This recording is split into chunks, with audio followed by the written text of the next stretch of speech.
താമരശ്ശേരി ഷഹബാസ് കൊലപാതകത്തിൽ ഒരു വിദ്യാർത്ഥി കൂടി അറസ്റ്റിൽ. മർദ്ദിച്ച സംഘത്തിൽ ഉൾപ്പെട്ട 10ാം ക്ലാസ്സുകാരനാണ് പിടിയിലായത്. അതേസമയം കഴിഞ്ഞ ദിവസം താമരശ്ശേരിയിൽ കൊല്ലപ്പെട്ട ഷഹബാസിനെ മർദ്ദിക്കാൻ ഉപയോഗിച്ച നഞ്ചക്ക് കണ്ടെടുത്തു. പ്രതികളിൽ ഒരാളുടെ താമരശ്ശേരിയിലെ വീട്ടിൽ നിന്ന് സ്ഥലത്തെ SHO സായുജിന്റെ നേതൃത്വത്തിലുള്ള പോലീസ് സംഘമാണ് നഞ്ചക്ക് കണ്ടെടുത്തത്.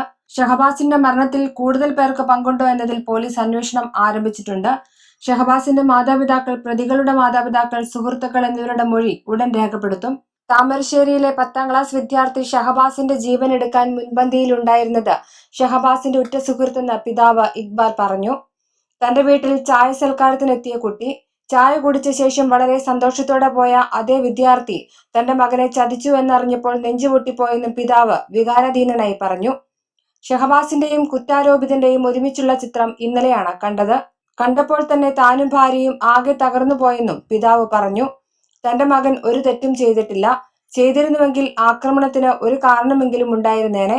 ഒരു കാര്യത്തിലും ഇടപെടാത്ത, ഒരു പ്രശ്നത്തിലും പോകാത്ത തന്റെ നിരപരാധിയായ മകനെ എല്ലാവരും കൂടി ചേർന്ന് കൊലപ്പെടുത്തിയത് തനിക്കും കുടുംബത്തിനും താങ്ങാനാവുന്നില്ലെന്നും ഷഹബാസിന്റെ പിതാവ് ഇക്ബാൽ പ്രതികരിച്ചു.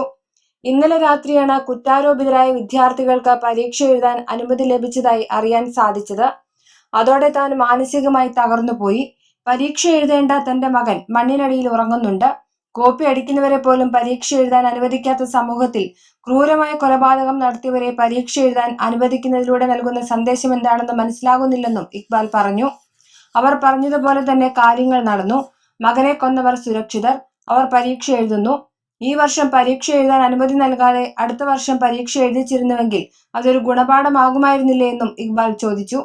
ഇത്തരം ക്രൂരകൃത്യം ചെയ്യാൻ മടിയില്ലാത്തവർ നാളെ കലാലയത്തിലെത്തുമ്പോൾ തോക്കുമായി മറ്റുള്ളവരെ വെടിവെച്ചു കൊല്ലുമെന്നും ശിക്ഷ ലഭിക്കുമെന്ന പേടി പോലും കൊലയാളികൾക്കുണ്ടാകില്ലെന്നും ഇക്ബാൽ പറഞ്ഞു. തന്റെ മകൻ പോയി. ഇനി ഒരു രക്ഷകർത്താവിനും ഇത്തരം അവസ്ഥയുണ്ടാകരുതെന്നും അദ്ദേഹം പറഞ്ഞു. കൊട്ടേഷൻ സംഘത്തിലുള്ള ഗുണ്ടാത്തലവനാണ് ഒരു കുട്ടിയുടെ പിതാവ്. മറ്റു കുട്ടികളുടെ വീട്ടുകാർക്കെല്ലാം നല്ല സ്വാധീനവും പൈസയും ഉള്ളവരാണ്. തങ്ങൾക്ക് സ്വാധീനമോ പണമോ ഇല്ല. എങ്കിലും നീതി ലഭിക്കുമെന്ന പ്രതീക്ഷയാണുള്ളതെന്നും ഷഹബാസിന്റെ പിതാവ് പറയുന്നു.